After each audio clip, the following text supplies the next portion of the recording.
Welcome to the Pro Ticker Deep Dive. Glad to be here. Today we are setting out on a mission specifically designed for you, the listener. Right. We are unpacking the explosive state of the global semiconductor industry as we sit here in early 2026. It really is an unprecedented moment. It is. We are looking at a market that is on the absolute verge of hitting $975 billion. Almost $1 trillion. Exactly. But we are going to look far beyond those flashy, headline-grabbing numbers today. Because the surface numbers are hiding a lot. They really are. Our goal today is to explore a highly complex web of structural paradoxes, high-stakes corporate gambling, and real-time geopolitical crises. Crises that could fundamentally rewrite the future of technology. And the economy, and honestly, your daily life. Absolutely. Okay, let's unpack this. Because we are currently witnessing what might be the greatest structural divergence in the history of modern economics. It truly is a fascinating divergence. Yeah. If we look at it calmly, we are seeing an industry that is simultaneously experiencing the greatest gold rush in human history. Right. While at the exact same time, it's flashing warning signs of severe structural stress. I mean, think about that $975 billion figure for a second. It's staggering. We are approaching $1 trillion in annual revenue for a single sector. And current trajectories suggest we could see a $2 trillion market by 2036. $2 trillion. Yes, that is the GDP of a major industrialized nation. Entirely contained within microscopic layers of etched silicon. Exactly. But like we said, those surface numbers are hiding a massive tectonic shift underneath. Right. A shift that fundamentally breaks how we've always assumed the technology sector operates. And that shift is the first massive paradox we need to talk about today. The trillion-dollar silicon paradox. Yes, or as some people are calling it, and this is a much more dramatic term, the memory apocalypse. It's a heavy term, but it fits. So I want to lay out the core facts for you, the listener, because the numbers here are so skewed, they almost sound like a typo. They really do. Generative AI chips, this is the incredibly powerful hardware that trains and runs things like large language models. Right. They are projected to account for roughly half of total global chip revenue this year. Approaching $500 billion solely from AI chips. Which is staggering on its own. It is. But here is the stat that completely threw me. Those AI chips, they represent less than 0.2% of the total unit volume. It's incredible. We are talking about fewer than 20 million AI chips out of a staggering 1.05 trillion total chips expected to be shipped globally this year. Just a fraction of a fraction. I'm trying to wrap my head around this. How on earth does 0.2% of the physical volume completely disrupt the other 99.8% of the market? What's fascinating here is the sheer asymmetry of value and resource consumption. Okay. We have to separate the word chip from its historical context. Right, because we aren't talking about a simple microcontroller. Exactly. We aren't talking about a tiny piece of silicon that tells your toaster when to pop up. Or a smart light bulb. Right. We are talking about the most complex, densely packed, incredibly difficult to manufacture objects human beings have ever engineered. So they just take up way more resources. It's proportionately more. Manufacturing these 20 million AI chips requires access to the absolute bleeding edge of global fabrication capacity. The best factory. The best factories, the most advanced silicon wafers, and critically, it monopolizes something called advanced packaging capacity. Okay, stop right there. Advanced packaging capacity. Yeah. I hear this term thrown around constantly in financial reports right now. What does it actually mean in practice, and why is it such a bottleneck? Think of it this way. Historically, a computer chip was a single monolithic piece of silicon. Just one square. Exactly. You print a circuit, cut it out, put it in a little plastic box with pins, and you were done. Right. But modern AI accelerators are so incredibly complex and large that you literally cannot manufacture them as a single piece without a massive failure rate. Because of tiny defects on the silicon, right? Precisely. One microscopic defect ruins the entire massive chip. So the industry shifted to chiplets. Chiplets, okay. They print smaller, specialized pieces of silicon, a computing piece, a memory piece, an input-output piece. And then they just glue them together. Basically, they stitch them all together on a microscopic foundation called a silicon interposer. Okay.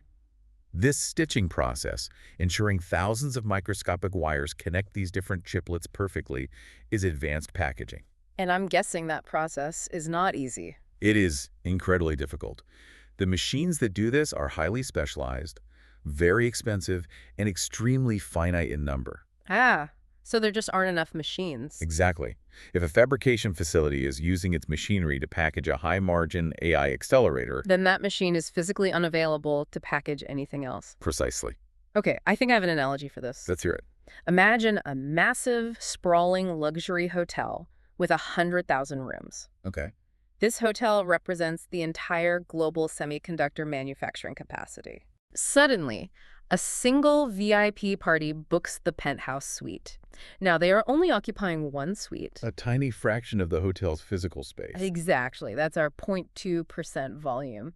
But this VIP party is so incredibly demanding, and they are paying such an astronomical premium Right. that the hotel management diverts all the room service staff, all the housekeeping, all the chefs, and half the power grid just to service this one penthouse. That is an incredibly accurate way to visualize the zero-sum competition we are seeing right now.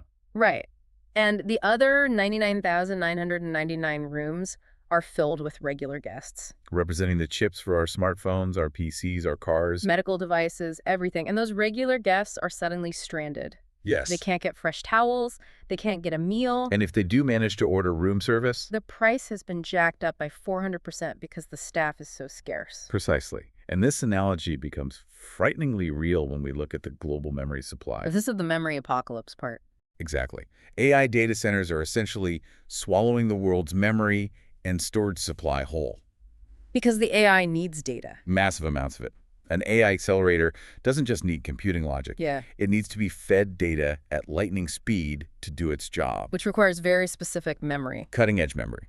Specifically what we call high bandwidth memory, or HBM. Things like HBM3 and HBM4. Yes, as well as the newest DDR7 standards. And the profit margins on these AI-specific memory modules are just absurd. Astronomically high. So the manufacturers prioritize them. Of course.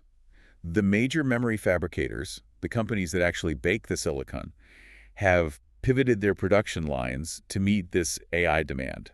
Because it makes financial sense for them. Pure capitalism. They look at their factory floors and say, why would we make standard memory for a laptop that yields a 10% margin? When you can make high bandwidth memory for an AI server that yields a 70% margin. Exactly. Which leaves the regular hotel guests completely out in the cold. I was actually looking online the other day to upgrade the RAM in a home server I run, and the prices were just eye-watering. It's hitting the consumer market hard. We are seeing severe shortages in standard consumer memory.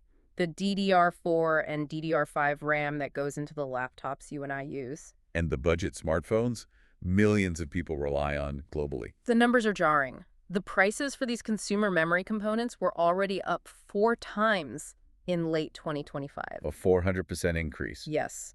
And the current projections are pointing to another 50% price spike by mid-2026.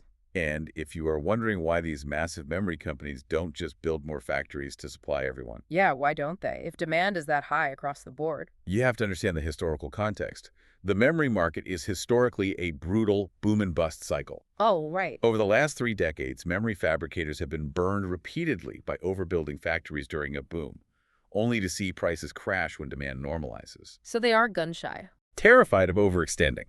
So instead of spending tens of billions to build entirely new factories from scratch. They just redirect their existing capacity to the highest bidder. Exactly. They keep their capital expenditures relatively modest and focus their R&D strictly on the next generation of high-margin AI memory. Which creates a prolonged structural drought for the rest of the technology sector. Yes. So why does this matter to you, the listener? It's going to hit your wallet. Exactly.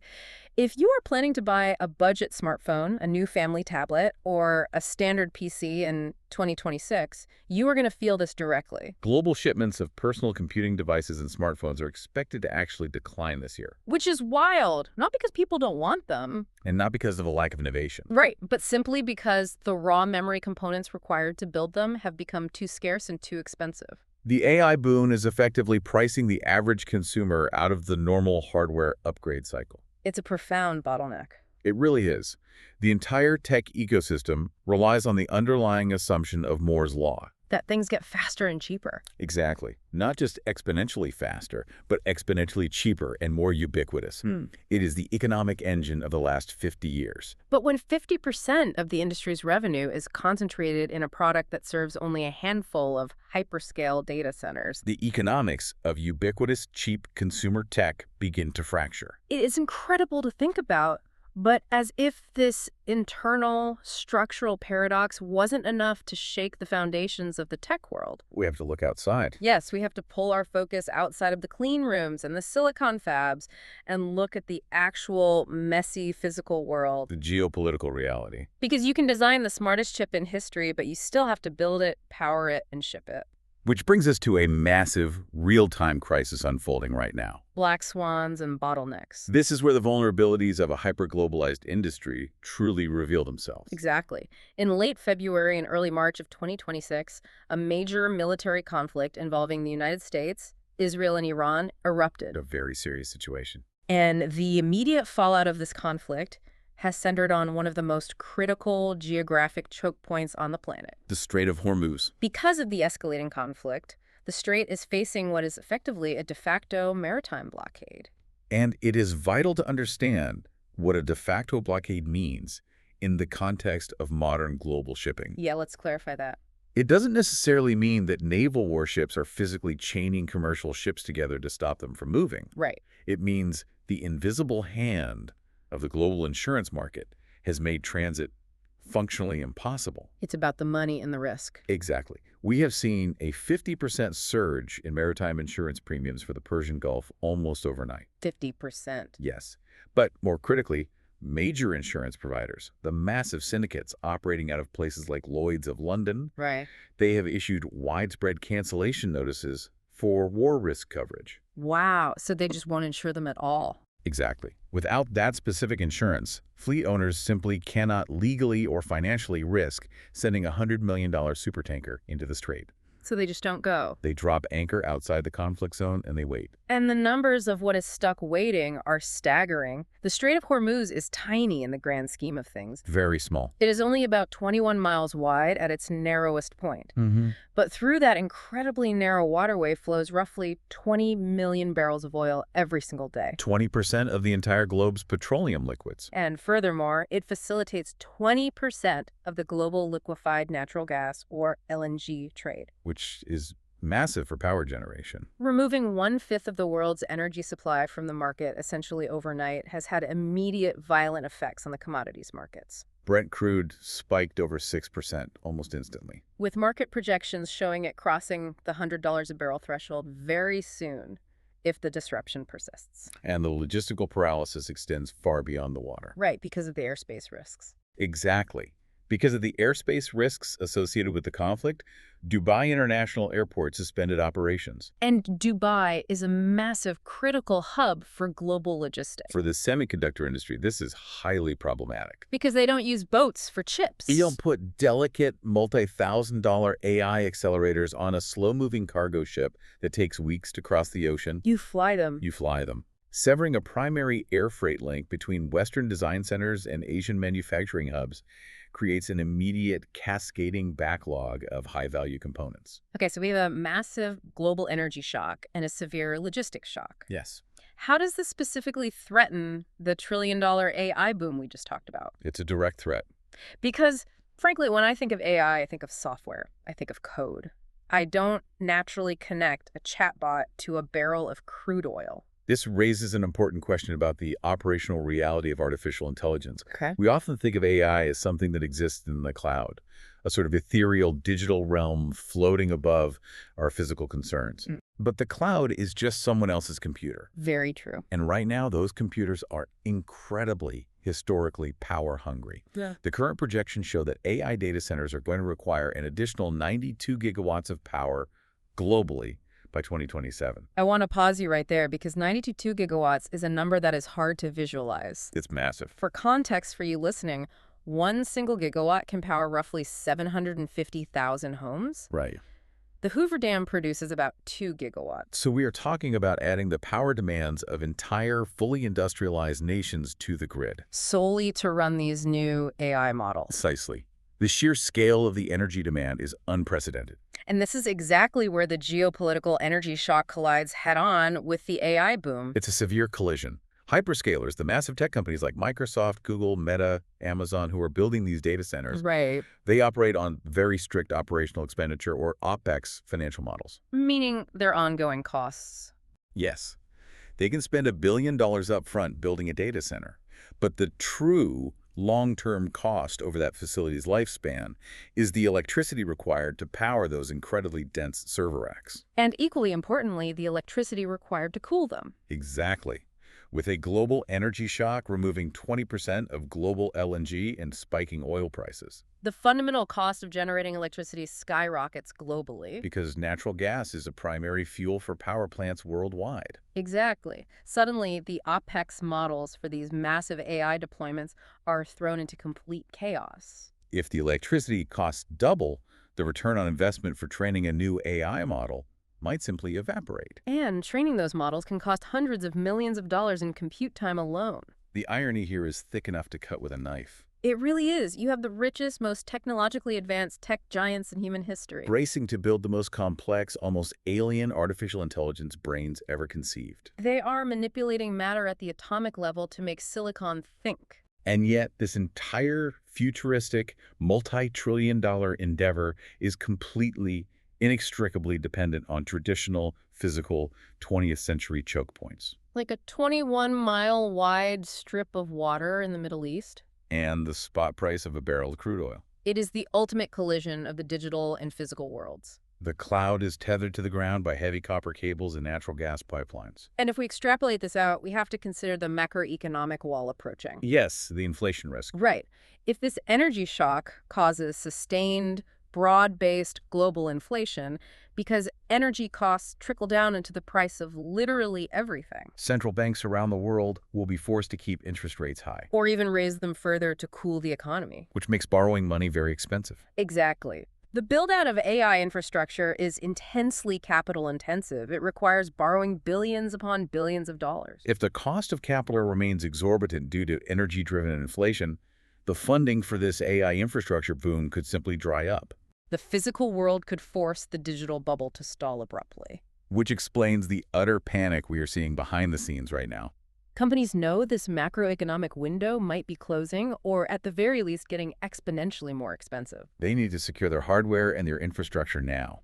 And that urgency brings us to our next major theme. The equity for demand gambit. This is about how tech giants are no longer just buying hardware, they are literally buying market share. It's a radical shift in procurement. Here's where it gets really interesting, because we are moving away from pure technological competition and entering the realm of high-stakes financial warfare. The procurement strategies we are witnessing in early 2026 have fundamentally evolved. Right. We are no longer just looking at standard volume discount. Or traditional multi-year supply contracts. We're looking at complex, multi-billion-dollar financial symbiosis. The prime example of this, the deal that really shook the industry, is a massive strategic shift involving AMD. It's a historic deal. They recently signed a staggering $60 billion 6-gigawatt multi-year deal with Meta. $60 billion. This deal is to supply Meta with custom MI450-based Instinct GPUs and what they call the Helios rack-scale architecture. Now, on paper, securing a $60 billion contract is a massive historic win. But there is a catch, and it's a huge one. A very expensive catch. To secure this deal, AMD included a performance-based warrant that gives Meta the right to acquire up to 160 million shares of AMD. That represents roughly 10% of AMD's total equity. And this equity warrant vests if certain strict deployment milestones are met. And critically, if AMD's stock price hits $600 by 2031. It's also widely reported in financial circles that a remarkably similar structure was used in a concurrent deal with OpenAI. Potentially meaning another 10% equity stake is on the table. So AMD is potentially looking at up to 20% total shareholder dilution just to secure these two anchor customers. It is an aggressive play. Okay, I have to play devil's advocate here because to put this in everyday terms, this sounds wild. It does. Imagine you want to hire a contractor to build your dream house. Okay. The contractor really wants the job because building your house will make them famous. So not only do they agree to build it, They offer you a stake in their business. yes, they say, hey, if we do a great job and your house increases the value of our entire construction firm, we will give you a 10% ownership stake in our construction company. It's a dramatic analogy, but structurally sound. Right. You are giving away a massive piece of the company just to guarantee you get the work. And contrast this with NVIDIA. Right. NVIDIA is currently securing massive multi-billion-dollar orders entirely on the merit of their hardware. And their deeply entrenched software ecosystem, primarily CEDA. They are not giving away a single share of equity to secure these orders. Not one. So to a lot of retail investors and market watchers, AMD's move looks like a desperate act of a company in second place. I can see why it looks that way. Giving away a fifth of your company just to secure a customer sounds like a massive act of desperation to me. How do AMD shareholders swallow that?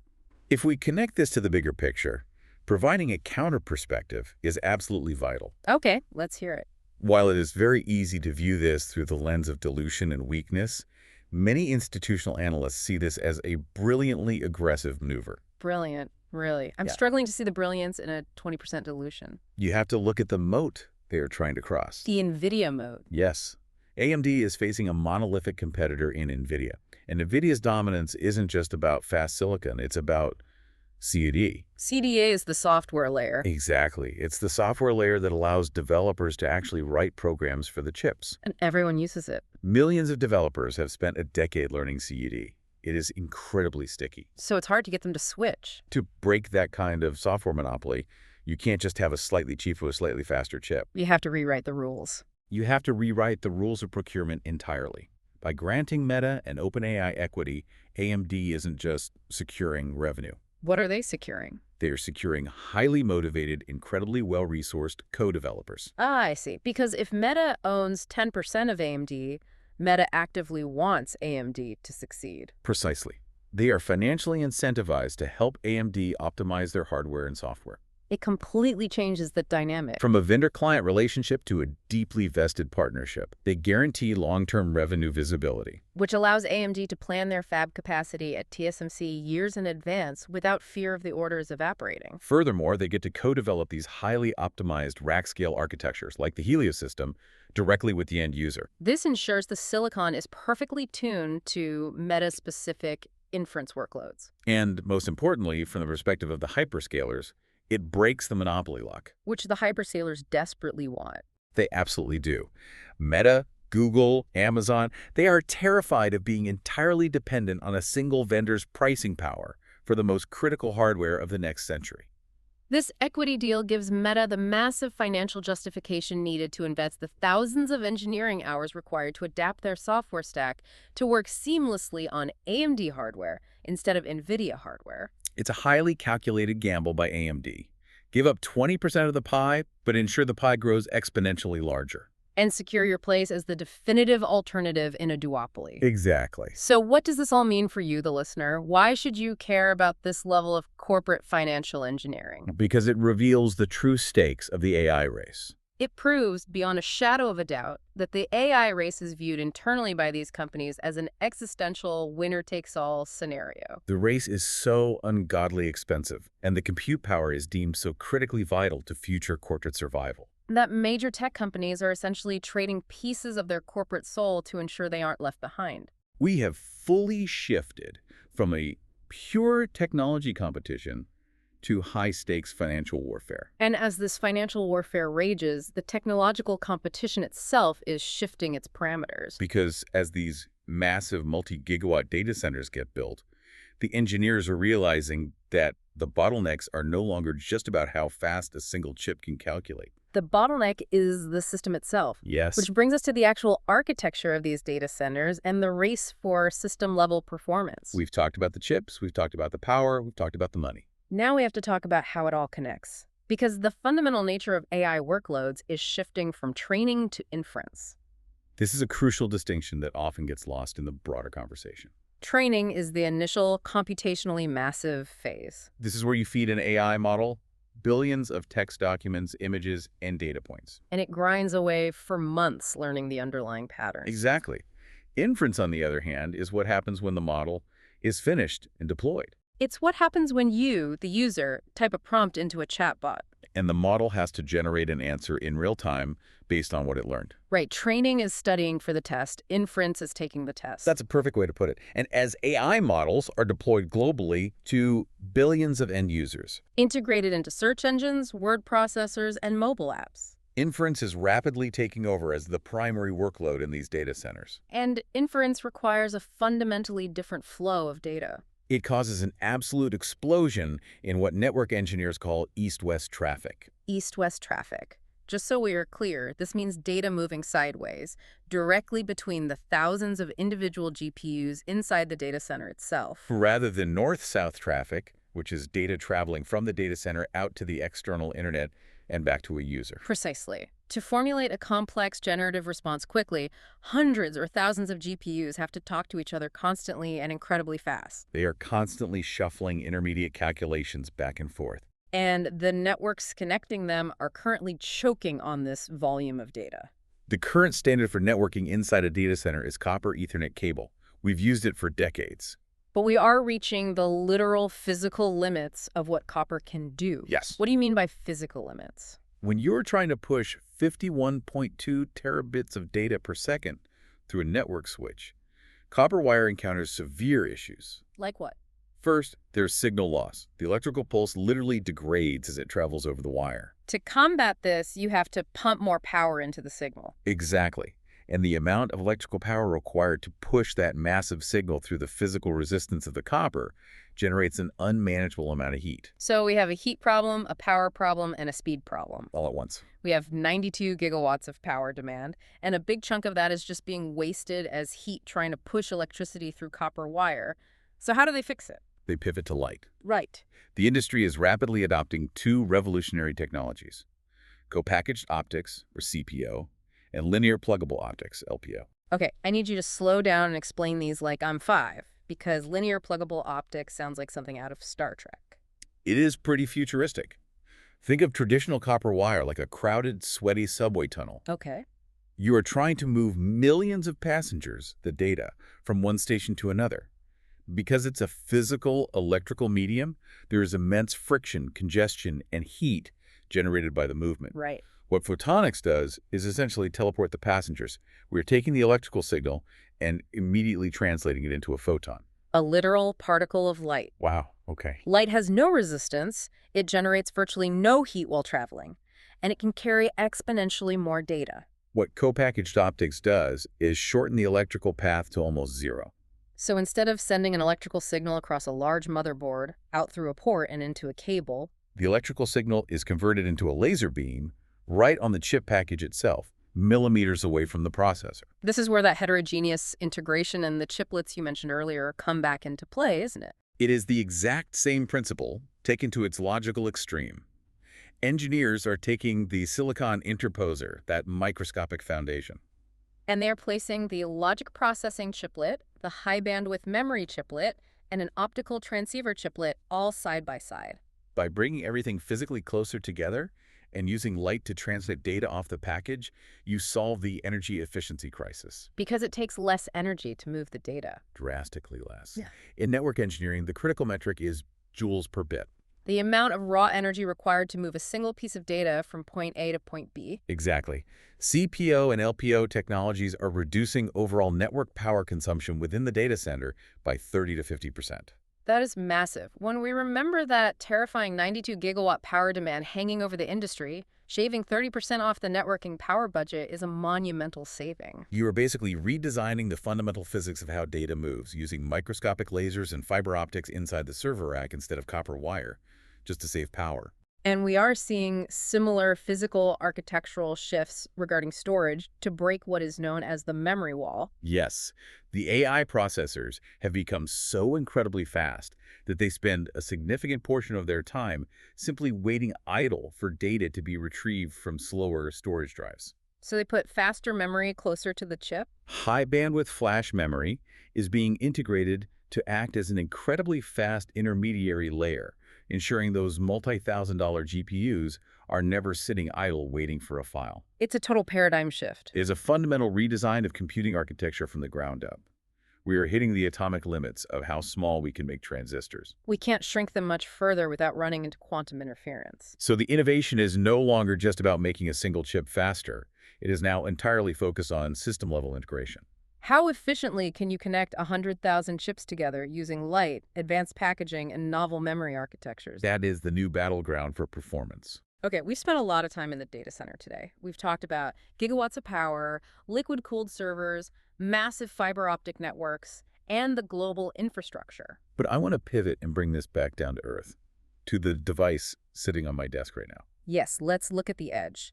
Because while the data centers are dominating the revenue charts and the headlines, the personal computer is quietly undergoing its biggest functional evolution in decades. It's a very important pivot. It's vital we don't overlook the endpoint devices because that is where the human interaction actually occurs. At the Mobile World Congress in 2026, we saw the launch of a new paradigm in desktop computing. Spearheaded by products like the Ryzen AI 400 series and the PRO 400 series desktop processors. And it is crucial to understand that these aren't just incremental speed bumps where a spreadsheet opens half a second faster. They represent a functional shift in what a computer is capable of doing autonomously. These are the first next-generation desktop processors that fully support what Microsoft is aggressively pushing as the Copilot plus PC experience. And the key differentiator here, the hardware that actually makes this possible, is the inclusion of a neural processing unit, or NPU, directly on the main processor. We all know about the CPU, which acts as the general brain of the computer handling everyday tasks.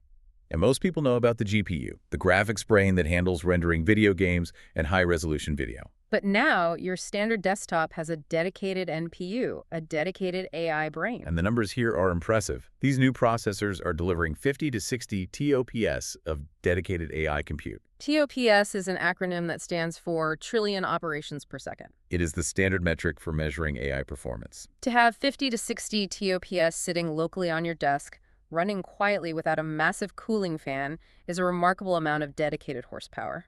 But practically speaking, why do I need 60 TOPS on my desk? Exactly. If I have a chatbot in my web browser and it accesses a trillion parameter model in a massive data center, why do I need a smaller AI brain on my local machine? It's a great question, and it ties directly into the privacy, latency, and sovereignty benefits of on-device AI acceleration. Having local TOPS delivers up to 30% faster multi-threaded performance for demanding local workloads. Things like engineering simulations, 3D creation, and heavy software development. But more importantly, it allows reasonably powerful AI models to run entirely locally. Right, without an internet connection. Exactly. And this fundamentally changes the relationship you have with your machine. The PC is shifting from a passive tool you use to an active, intelligent assistant that works alongside you.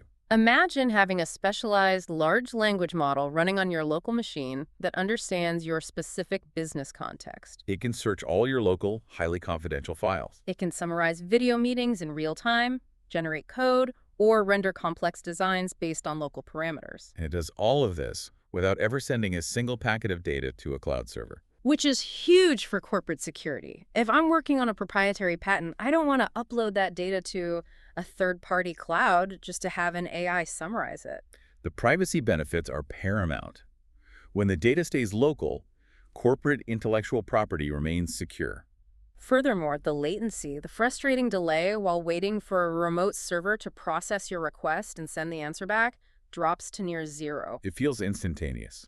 And if we tie this back to everything we discussed in the first half of the show, this is where it really clicks for me. How so? If the global cloud infrastructure is bottlenecked by the trillion-dollar memory squeeze, Or if data center expansion stalls out entirely because of the geopolitical energy shock and skyrocketing electricity prices, cloud-based AI might become incredibly slow. it might become prohibitively expensive, or we might even see services subject to rationing during peak hours. That is a very real possibility. If the macroeconomic environment forces cloud providers to raise prices significantly, constant cloud AI access becomes a luxury.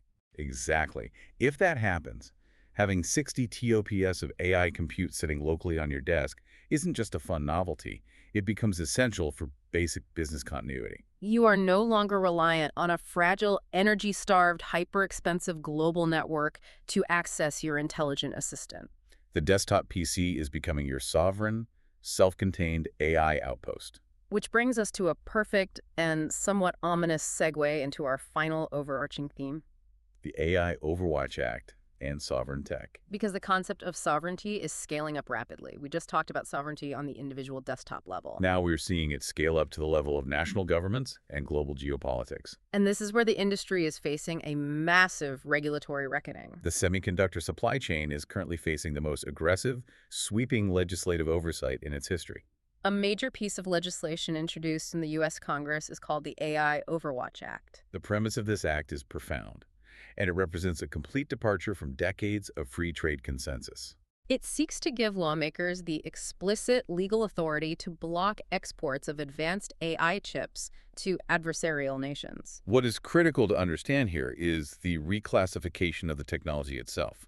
The act treats advanced semiconductors not as standard consumer electronics, but effectively as weapons systems. That is a staggering shift in perspective.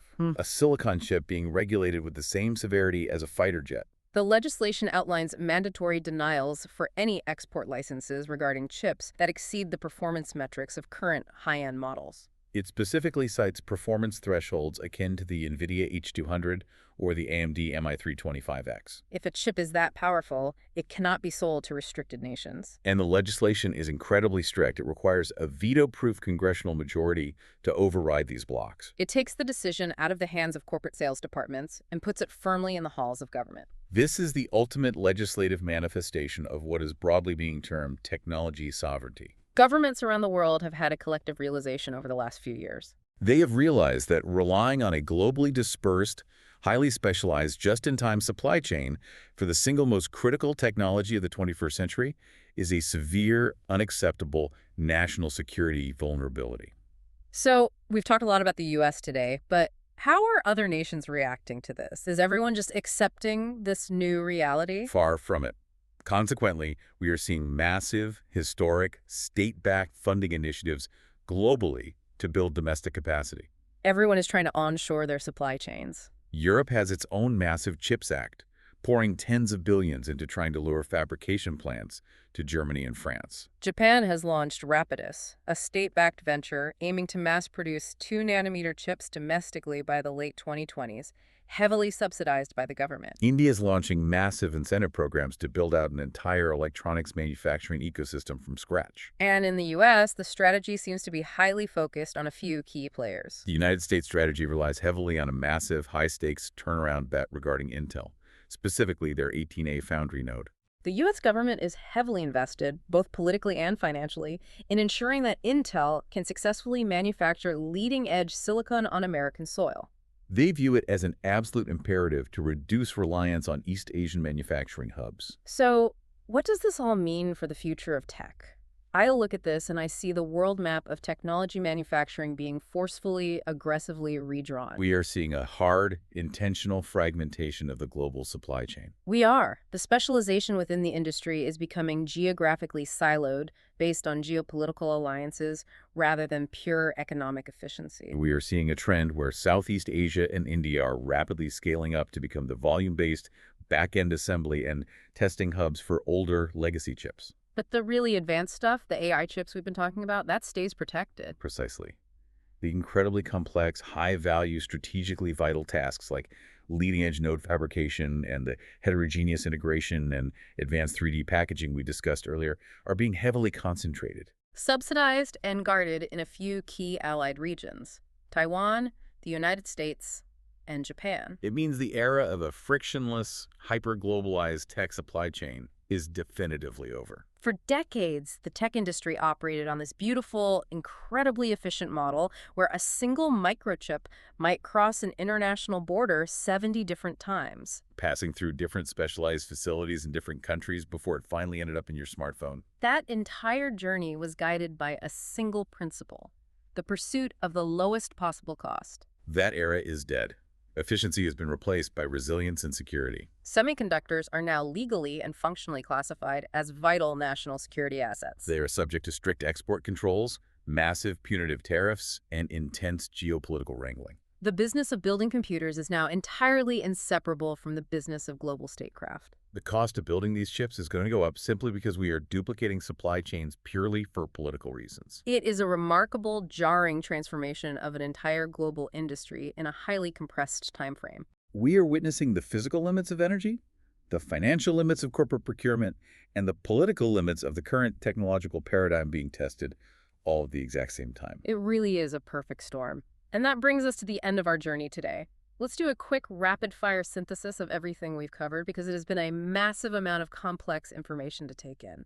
We started by looking at a historic $975 billion industry peak. But peeled back the curtain to reveal the trillion-dollar silicon paradox, where a tiny 0.2% volume of advanced AI chips is monopolizing advanced packaging. And creating a zero-sum memory apocalypse that is actively driving up the cost of the everyday devices you buy. We then navigated a real-time geopolitical crisis, where a conflict in the Middle East has effectively blockaded the Strait of Hormuz. This blockade removed 20% of global oil and LNG from the market overnight, threatening the very energy OPEX models that sustain the massive 92-gigawatt AI data center boom. We dissected the high-stakes financial warfare of the equity for demand gambit.